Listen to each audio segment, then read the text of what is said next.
Bonjour à tous, très heureux de vous retrouver pour votre super top 5 du jour. On est de nouveau sur les podiums de Vincennes ce dimanche 8 février pour ce qu'on a l'habitude d'appeler la revanche du prix d'Amérique. Le prix de France Equine America Race, un groupe 1 pour trotteurs de 4 à 11 ans, hongres exclus bien évidemment, qui va se jouer sur les 2100 mètres de la grande piste avec donc un départ à l'Autostar. Je vous le rappelle, l'Autostar Vincennes, c'est 9 par ligne. Mais avant de vous délivrer mon pronostic, n'oubliez pas qu'il y a une super tirelire de 100 000 € à se partager entre ceux qui vont trouver l'ordre du super top 5 de ce dimanche sur Génibet. Ne passez pas également à côté de l'étape 2 de l'opération Triple Couronne avec pas moins de 20 000 € à gagner pour les 3 grandes finales du meeting d'hiver. On a eu le week-end du Prix d'Amérique, ça s'est fait. Le week-end du Prix de France, on est en plein dedans. Et le week-end du Prix de Paris, le 20 et 22 février prochain.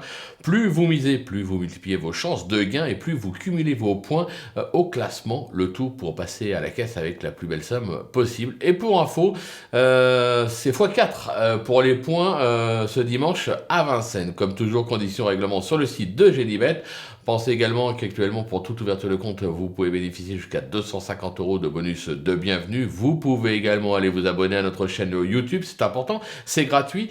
Pour cela, il suffit d'activer toutes les notifications. Vous allez cliquer dans la cloche, une chaîne où dès vendredi soir, vous nous retrouverez avec Naoufel, Mickaël, Flo Gautreau et moi-même pour vous décrypter, analyser justement tous les partants en détail de ce Prix de France. Pensez également que vous pouvez nous suivre sur nos différents réseaux sociaux, notamment TikTok. Et en attendant, on va maintenant parler de mon pronostic pour ce Prix de France et restez bien avec moi jusqu'à la fin pour connaître mes impasses.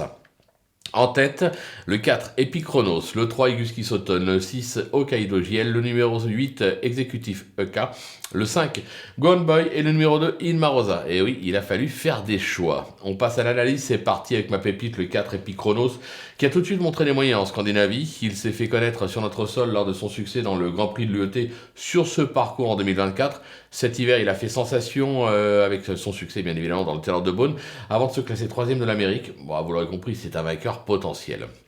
Même si Daniel Redden a une petite préférence pour son autre pensionnaire que je n'ai pas retenu. Eh oui, il faut prendre des risques. Le coup de cœur, le 3, Iguski Sauton, s'est fait un prénom dans les étapes du GNT en 2024 avant de se faire un nom à l'occasion de son succès dans le Prix de l'Atlantique en avril dernier en Gain. En devançant notamment Go On Boy, il n'a depuis cessé de confirmer, il vient d'être sacré sous la selle dans le Cordelier. Il n'a peut-être pas encore fini d'étonner. Le voile d'écurie, le 6, Hokkaido JL, qui a toujours été tenu en haute estime par son entourage. Ce fils de brillantissime a également été souvent malheureux dans ses parcours. Il s'est classé 2e de l'Amérique en 2024 et vient d'être sacré cet hiver en s'imposant dans l'épreuve reine.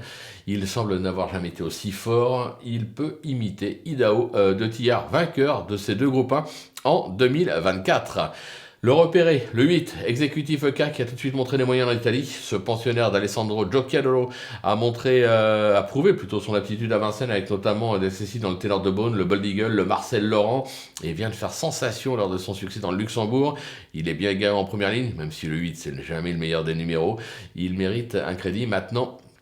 Il va quand même falloir qu'il améliore son chrono pour espérer jouer les tout premiers rôles. Mais bon, moi, ça m'amuse de le placer assez haut. Le coup de poker, le 5, Gone Boy, tout simplement, c'est le tenant du titre de Prix de France. C'est également le détenteur du meilleur chrono sur le parcours avec un petit 1-8-8. Il est donc le seul à être descendu sous la barre des 1-9. Même s'il vient de décevoir dans l'Amérique, idéalement garé dans la voiture, attention, il peut se réhabiliter totalement. Et enfin, ma petite trouvaille, le 2, Inmarosa, qui a crevé l'écran à l'occasion de ses succès dans le Bourbonnais, puis sa 3e place dans le Bourgogne, et a franchement déçu dans le Prix d'Amérique. Cette petite championne de la famille Abrivard n'a plus à faire la preuve de sa vitesse, notamment victorieuse du Harper d'Hanover à Solvala en mai dernier. Elle possède le 2e meilleur chrono avec ses 1-8-4 réalisés à l'occasion d'une 4e place dans le critérium de vitesse à Cannes-sur-Mer en 2024. Ne la négligez pas. Pour mes impasses, ce sera, sans surprise, le 11, Idol d'Orville, qui reste pour moi un ton en dessous dans cette catégorie. J'écarte également le 13, Icebreaker, qui s'attaque lui aussi à forte partie, surtout en étant très mal garé en seconde ligne. Voilà, tout est dit ou presque. Maintenant, c'est à vous de jouer, sans oublier que sur Génibet, on peut jouer en fractionné. N'oubliez pas de nous retrouver sur notre chaîne YouTube pour l'émission L'Affiche avec Flo Gautreau, Mickaël et Naoufel Flayou ce soir pour décrypter ce Prix de France. Bon jeu à tous et à demain pour un nouveau Super Top 5.